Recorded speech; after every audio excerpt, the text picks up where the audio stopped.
Morning, Chris. Morning, everybody. If you come on in and take a seat, that'd be great.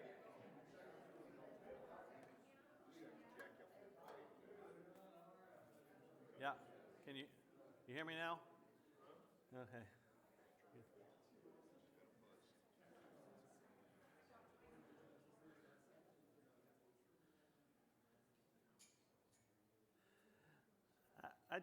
I just want to say, first of all, as we're getting started this morning, that we should recognize Shirley over here because she is making it through her first Minnesota winter. And admirably so, I think so. Her son isn't here this morning, apparently, so I don't know. He probably went somewhere warm. Steve, countryman, but Shirley is hanging in there with us, so. Well, good morning, everybody. We're going to be starting a new series today. This is a series on, I'm calling it Mental Health and Faith. It's Bruce Goodwin and I are going to be the co-teachers for it. We may do some other things with it where we get some other people involved along the line, but and so next week he may come back and have a different name for it, and that would be just fine.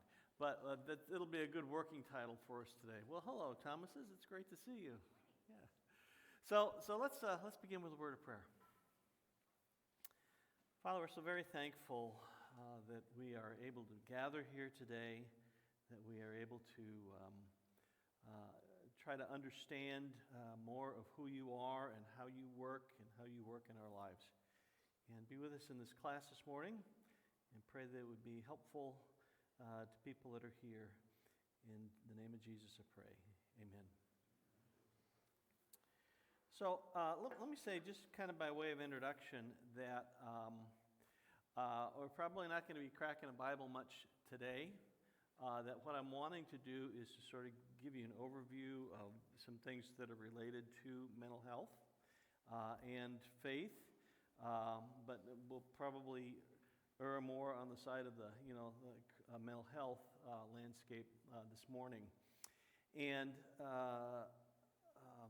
as we go through this, we're going to try to to integrate the two and really talk about that. One of the things that I really want to encourage you to do, and I've gotten some of this already, I think Bruce maybe has gotten some of this already, but if you have questions as we're going along, please let us know, and we'll try to address those. I won't say that we'll have definitive answers by any means, but we'll at least try to address those questions. We've got a couple of them already, and so any other questions that you have related to mental health would be great, because I think that oftentimes this is one of those topics that there are a lot of questions about, and in fact, I just want to kind of begin there this morning by asking you some questions before I kind of jump into becoming an information person. So I'm curious, when you hear this term mental health, what comes to mind for you? By the way, this is being recorded, so I'll probably paraphrase what you've said, but I won't name you in case you're worried about that. So when you hear this term mental health, what comes to mind for you? Yeah, Audrey. I wasn't going to name you. Audrey. How you're handling life. How you're handling life. Okay, that's great. So I saw somebody over here. Mm-hmm. Bill? Depression. What? Depression. Okay. Kim? Like a fad thing, because it's all about self-care now. Fad. Okay. A lot about self-care. Okay, good. Anybody else? Mental health. What? Yes, Rachel. Crisis. Okay. In fact, we oftentimes use those three words together. It's just like you can't talk about mental health without always talking about crisis. Did I see a hand over here somewhere? Well, I think feedback about just how well we maybe put them together, how well we process crisis. Everyone has crisis. How well we process it is, I think. Great. Okay. How well do we process crisis? Okay. Anybody else? Yeah, Trevor. So I think of physical health, one of the best things is to be able to be flexible and to be able to stretch and grow. yeah, yeah. improve. Okay. So I guess in terms of mental health, maybe there's some parallels to go with that. So there's some parallels between physical and mental health, such as being able to be flexible. Okay? Okay. Yeah, Eric. I think in the class you taught about 3, 4 years ago, you mentioned coping. Coping. Okay. My name's now on the record, so. Yeah. Okay, coping. Okay. How about, let's take this another step. How about the term mental illness or mental disorder? You pick either one of those. They're not exactly the same, but they're in the same kind of basic ballpark. When you hear those terms, what do you think about? Mental illness, mental disorder? John? Schizophrenia? Schizophrenia. Okay, good, good. Anybody else? Mental illness? Bipolar? Bipolar, okay. Good. That's wrong. What? Something that's wrong. Something that is, Normal. something that's wrong and not normal. Now that's interesting. Those are two interesting terms, right? Normal, because who defines what normal is? I define what normal is for me, right? But, you know, schizophrenia, for example, is a good example. What is the difficulty with somebody who's dealing with schizophrenia? They fall outside the norms, of social norms. And so that makes it difficult for them to function in the society. It is normal for them, for that person that's dealing with schizophrenia. I saw a hand over here. Yes? Yeah, I would say it's a real crisis. It's a real crisis. Real crisis. Okay? Okay? Anybody else? Phil, were you just scratching your cheek, or did you have a... Trevor? So would we put things like ADD into mental health? Would you, somebody who is autistic, would that be a mental health deficiency?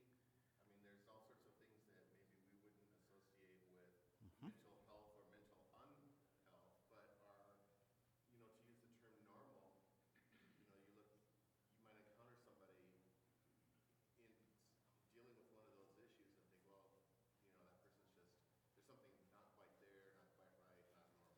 You use the word deficiency. Yeah. So once again, it comes back to this assumption that there is some area that is sufficient. And if you're not at that or at or above that level of sufficiency, then somehow or another there must be a deficiency. Okay? And you also asked the question about, well, what about something like ADHD? And is that a mental illness? Is that a, there seems to be a difference, of course, between schizophrenia, for example, and ADHD, but does everything all go into the same bucket, or are there some differences? Yeah, Alex. I think when you talk about mental health and mental illness, there's still more of a stigma when you say mental illness with people. More of a stigma with mental illness than with mental health. Yeah, I think I'd agree with that. And why do you think that is? I just think it's How how people take it. people... When you hear the word illness, it just seems like there's something wrong with you. Okay, okay. So, okay, let's do a little test here. We'll call this a gut check, all right? When I say the term mental health, what does your gut say? What goes on inside of you? Any nervousness, any I don't really want to talk about that? I think of a checkbox, you know, like taking a survey or something. Ah. I probably can't check all the boxes ever, you know, Okay. but anyway, Okay. Sort of a checkbox like physical health, mental health, social I connection. go well with X. Good. Okay. I talk to my parents well. I think Okay. I Okay. I don't know. How about mental illness? When you hear that term, what's your gut say? Somebody's sick. Did I hear that? Okay, somebody is sick. It's chronic, it's ongoing, it maybe is more physiological in nature and requires medical treatment. Good. All of those. Chronic, ongoing, physiological, requires medical treatment. Okay. Anybody else?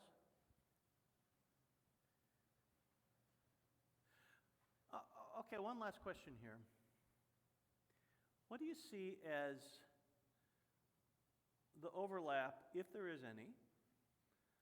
I'm thinking of a Venn diagram, so to speak, if you know what a Venn diagram is, where you have two circles on a piece of paper, and sometimes there's a crossover, and sometimes they're very separate. What do you think the crossover is, if at all, between spirituality and mental health?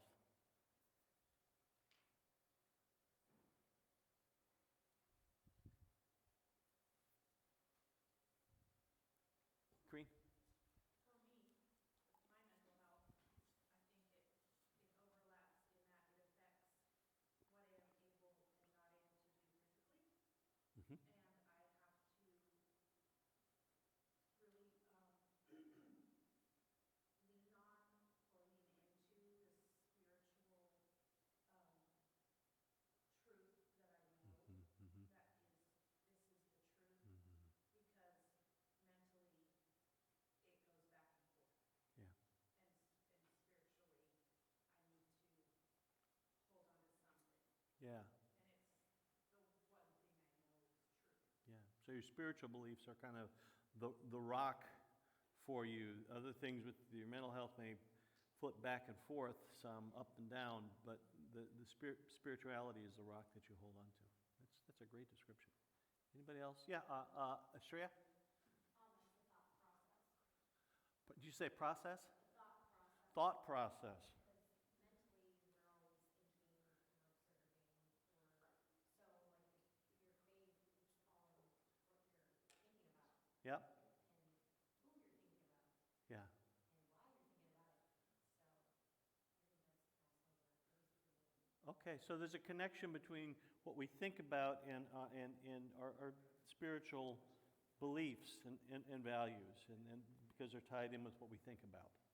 Okay, I think John had a comment. Yeah. It seems to me that if you're a non-believer Mm-hmm. and you're mentally ill, it's like you've got no hope. Hmm. I mean, it would seem to aggravate the condition. Okay. Without hope, without any prospect of a cure, it's Okay. very depressing. So spirituality is tied into hope. If you don't have hope, hope is I might phrase it this way: hope is a resource that helps people deal with mental illness or some sort of a disorder. Okay? Yeah, Beth. I think the basis for my mental health is knowing that everything can be given over to a higher power. Uh-huh. So for me, they are the same. Okay. Is knowing that I can handle everything because it's not just my opinion. Yeah. There is a higher power. Okay. Okay. I do everything, so I still have to work and do and Yeah. grow. Right. But I'm not really in control of anything. You're not in control, and so with this Venn diagram, you'd see the two being very close, overlapping, really. Yeah. Yeah. Yeah. I feel like spirituality is a lens to look at mental health. Okay. And just kind of helps you ground what's going on in your mental health and process it and cope with it. So spirituality, that's a good way of thinking about that, I think. Spirituality is a lens through which we look at mental health. Travis?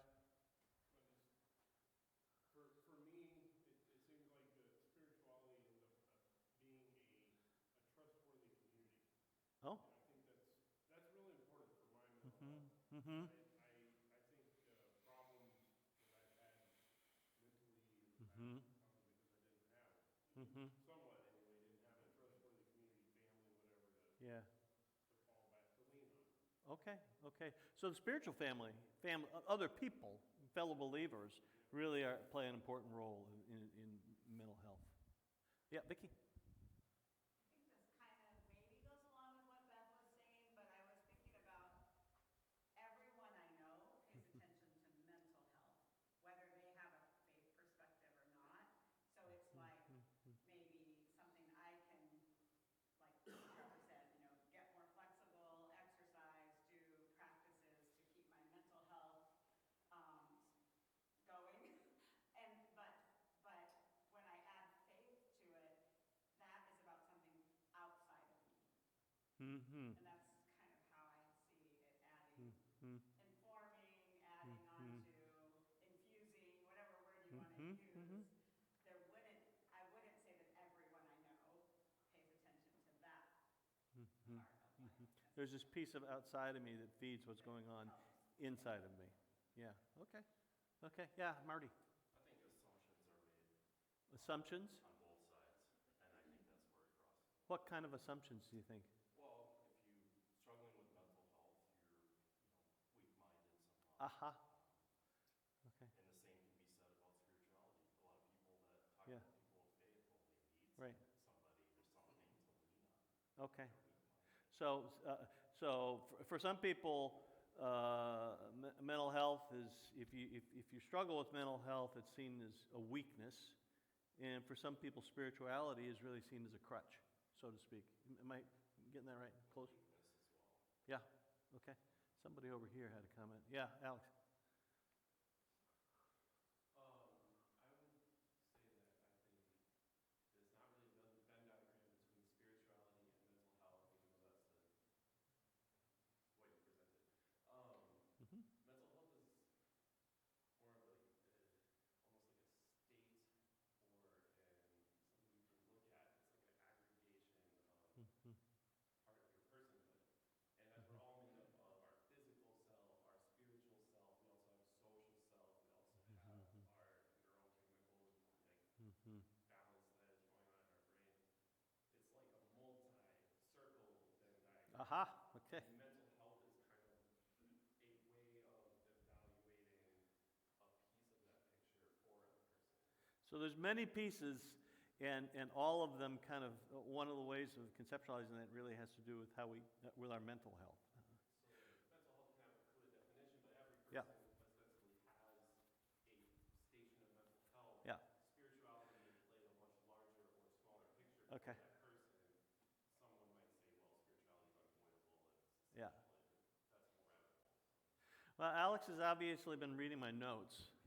So if you want to flip to the next slide here, let me talk a little bit about something that you'll find in the psychological world that's called the biopsychosocial and spiritual perspective. And try saying that word biopsychosocial 3 times fast. I mean, it's a bit of a challenge. But originally, and then you have the and spiritual. Well, why isn't it biopsychosocial spiritual? Aside from the fact that it's hard to say, it's because it started off as the biopsychosocial model of envision, and this is a model of how we envision about how we process things related to our mental health.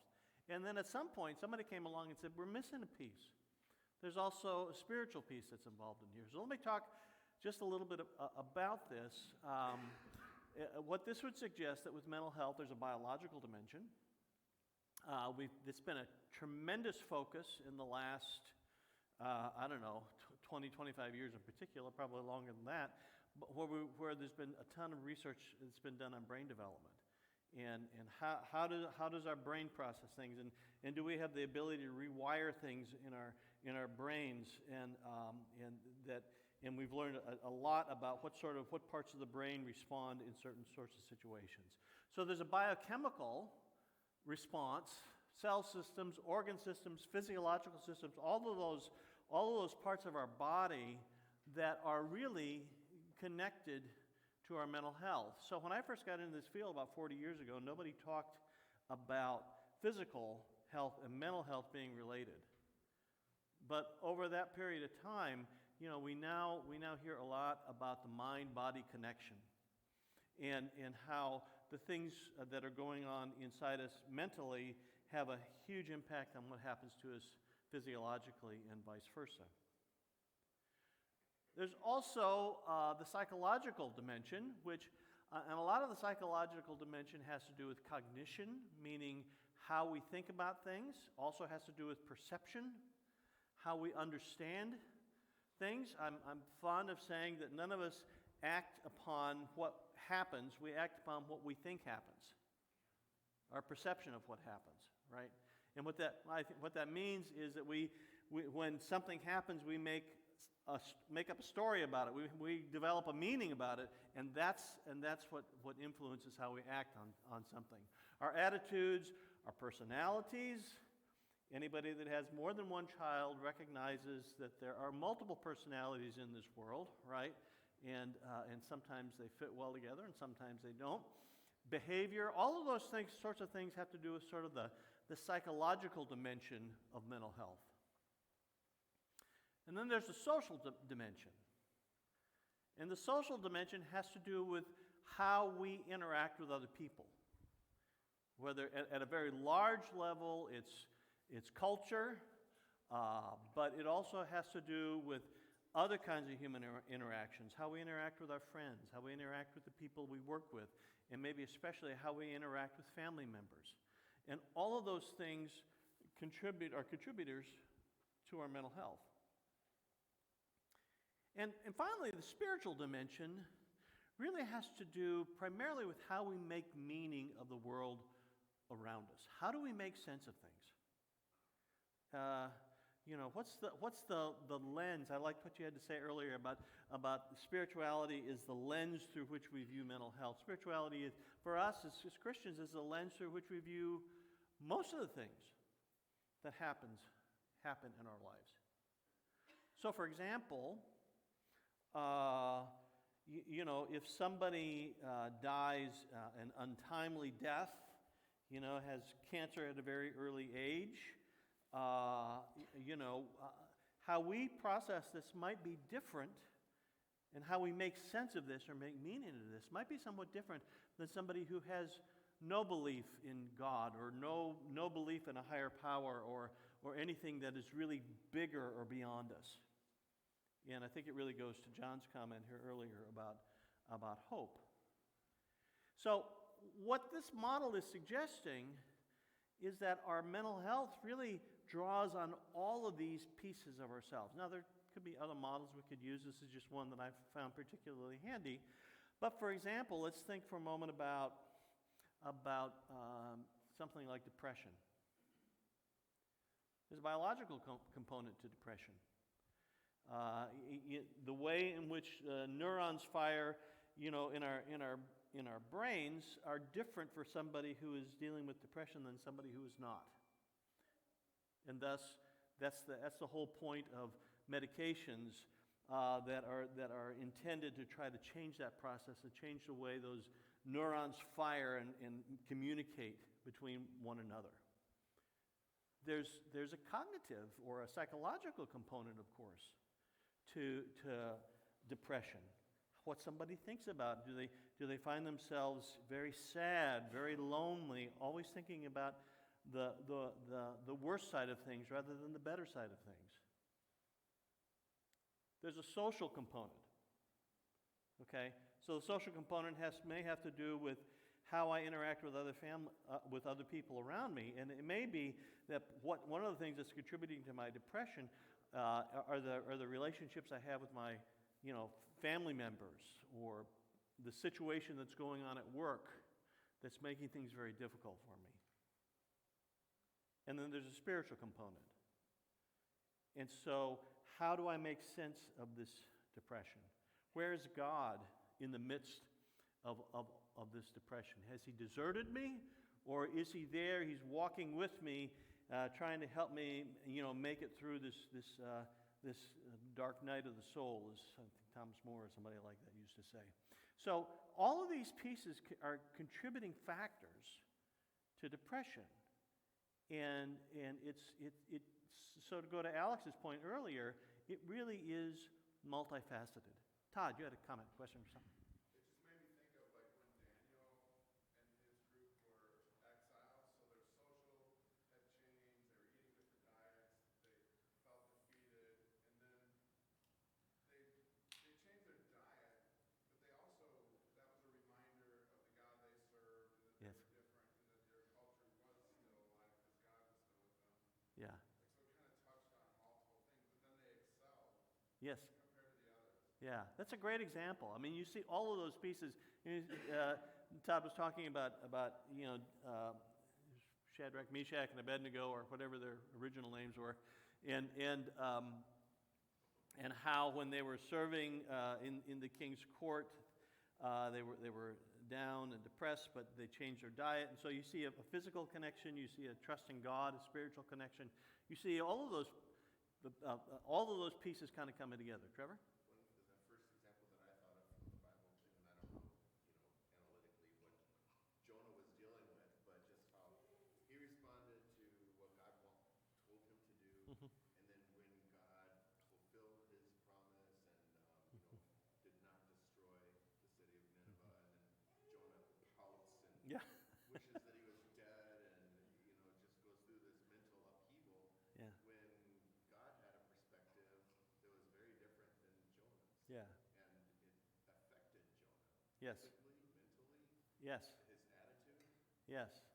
All of those pieces. And you might argue that at its core, Jonah was dealing with a spiritual problem. He had a different perception of what should happen in Nineveh than God did, and he didn't understand why God wasn't being fair. Here, he had a picture that God should be fair, and God wasn't playing his part in this.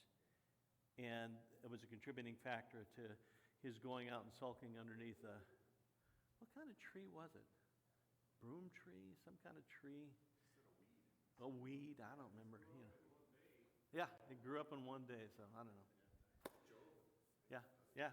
So, I think we can look through Scripture and we can see examples of this connection, this biological, psychological, social, and spiritual connection that really contributes to how we end up acting and behaving. Okay, so let's talk a little bit about the notion of a disorder, because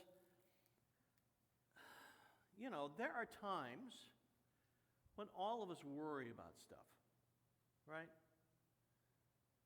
There are times when all of us feel kind of down or edgy, or we're not quite ourselves, or all of those sorts of things.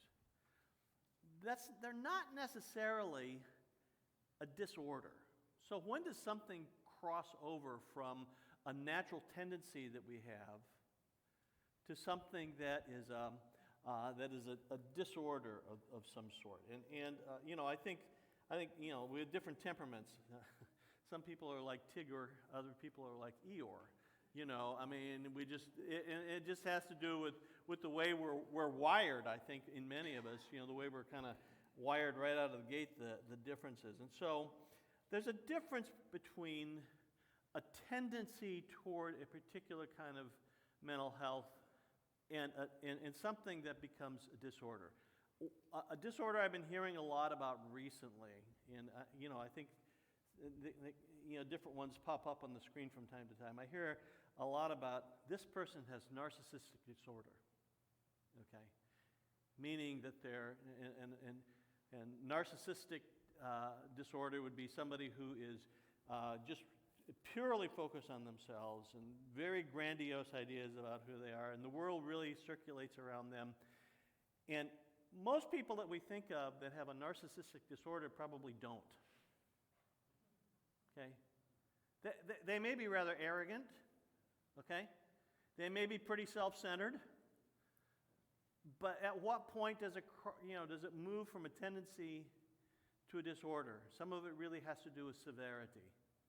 What is the severity of what's going on? And the short answer to that is when something interferes with our daily lives in a consistent way, whether it's work or family or social interactions, being, school, all of those sorts of things.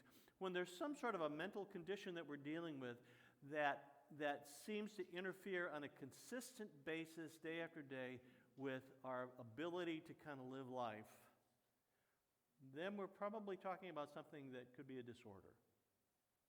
Okay? You notice I'm using pretty tentative language there, right? But we can be moving toward a disorder when something is regularly interfering with our lives. So, what's a diagnosis? We hear a lot about diagnoses, right? Well, if you go to the doctor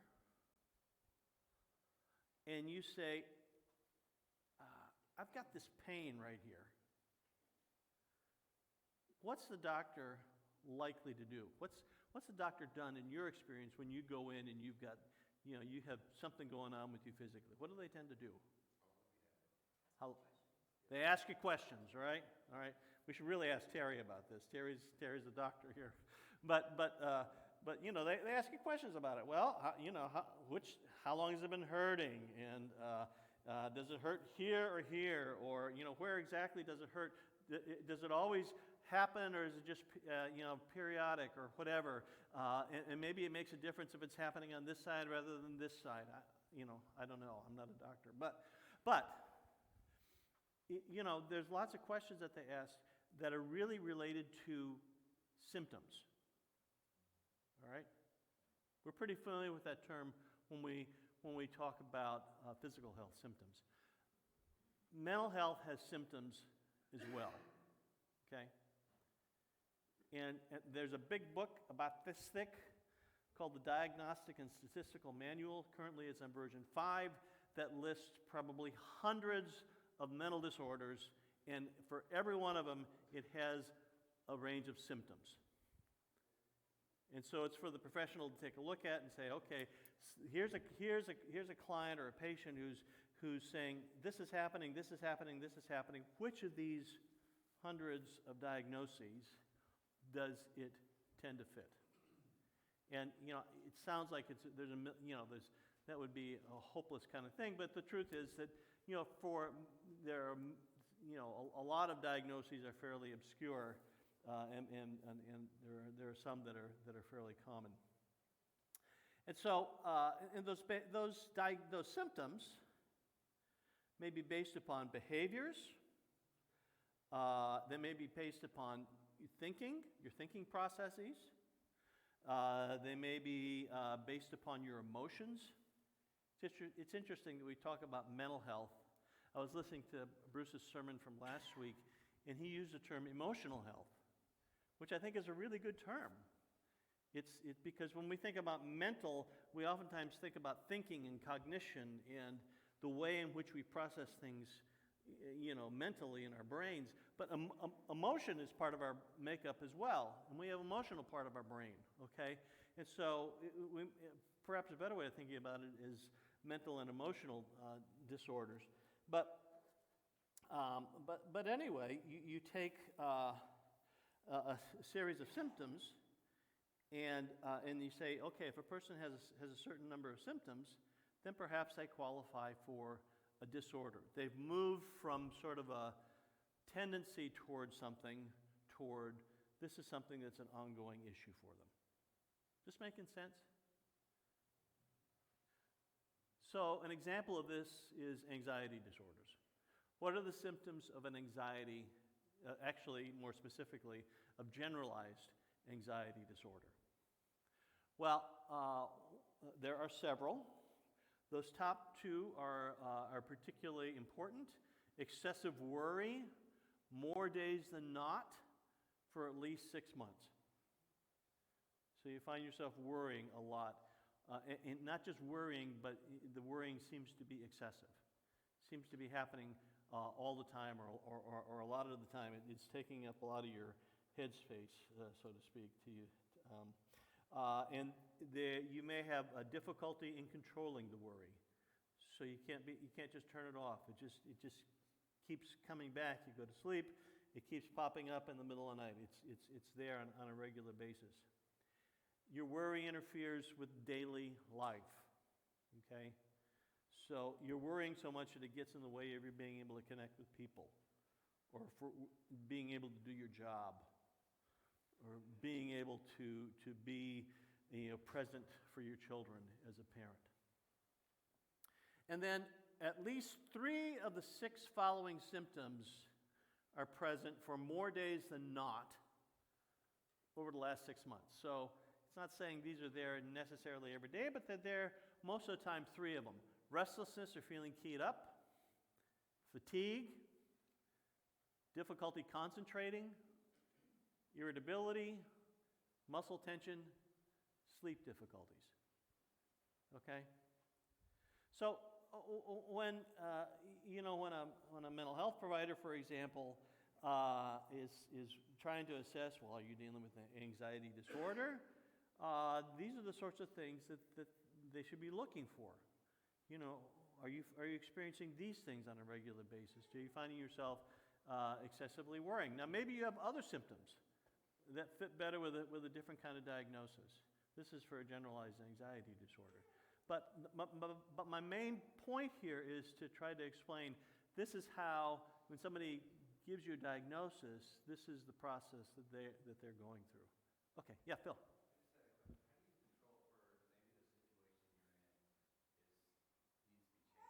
Is what? Needs to be changed, or maybe it's the situation you're in that's causing the issue as opposed to the actual disorder. Like, how do you tease that out? So there's a situation that somebody is in that's really contributing to, say, these sorts of symptoms. I'm just suggesting. Yeah. I don't know. Yeah. And how do you control for that? Well, I think one of the ways in which you might think about that is, does somebody, it may be that whatever this thing is, that has been kind of the trigger or what's brought on the anxiety disorder. Okay? So, if you're working with somebody in, say, a therapeutic setting, you may want to work on that particular thing. If you remove that concern from their life, the anxiety may go away. So the anxiety may be centered around a particular thing, or it may be more generalized, where somebody is just worried a lot.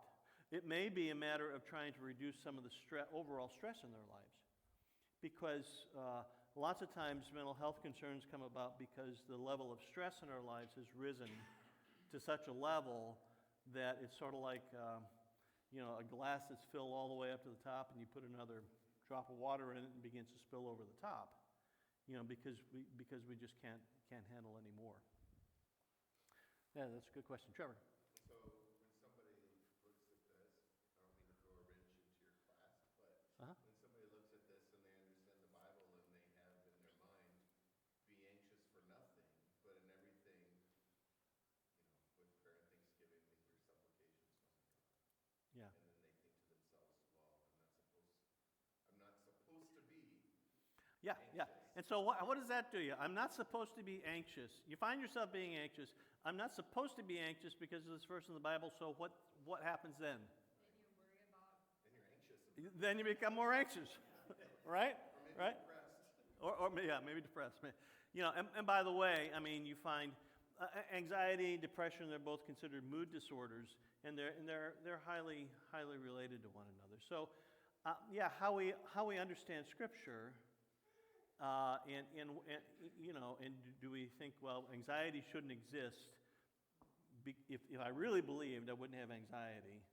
Or is it a matter of anxiety is something that happens to all of us, and Paul, or is it Paul in that case, or Peter, whoever it is encouraging us to turn things over to God so the anxiety we have will go away. Yeah. And I think we have to remember that God's not getting on to us. I'm sorry, what? I think we have to remember God's not saying, don't be anxious. Yeah. I think he's giving us what we need Yeah. in those situations. Yeah. I think we have to, like you were saying too. Yeah. I mean, I think we have to understand the heart of God. Yeah. So we don't take it like, oh no, I'm not supposed to be anxious. Like I'm mad and I'm anxious. Right. Yeah. This is not a matter, God's not saying you're not going to be anxious, but you don't have to be anxious And this is because what we do. because I'm here to help you. Yeah. Daryl. Oh, 2 minutes. I thought you had 2 questions. So, okay. Okay. Well, any other questions or thoughts today? This is probably a good stopping point for us, unless somebody has another question before we wrap up. I guess in my life, I think this is very common in motherhood, I guess. What I've seen in my mom, and just moms in general, they're very good at worrying, the skill maker. It's a skill they possess. Mothers worrying, well, I suspect mothers do worry a lot. And dads worry a lot too, I suspect. They just may not show it in the same sort of way. Yeah. I mean, my point for bringing this up, because I think where we'll go starting next week, is we'll talk about, what are some of the more common disorders that we often find in the mental health world. But my point is saying when there's a diagnosis, first of all, a diagnosis is not always something that's very exact. I was talking about this with Clayton and Butch a little bit before we started. And in some ways, that a diagnosis is an educated guess sometimes. It's based upon symptoms. And sometimes much more educated than others. Sometimes the symptoms are much more clear. Sometimes they're not as clear. And one thing that often happens is that people may be dealing with more than one mental health concern. The fancy term, if you want to use it, is comorbidity, right? But basically what it's suggesting is that many times we may be dealing with more than one mental health concern at a time. And of course, then it's a matter of how do you begin to treat that. Okay, well, next week we'll spend some time talking about what are some of the common disorders, but then we'll hopefully start talking about what can you do, particularly with anxiety and depression, which are the most common ones in dealing with some of those concerns. Thanks for your comments and for your attention this morning. We'll see you next week.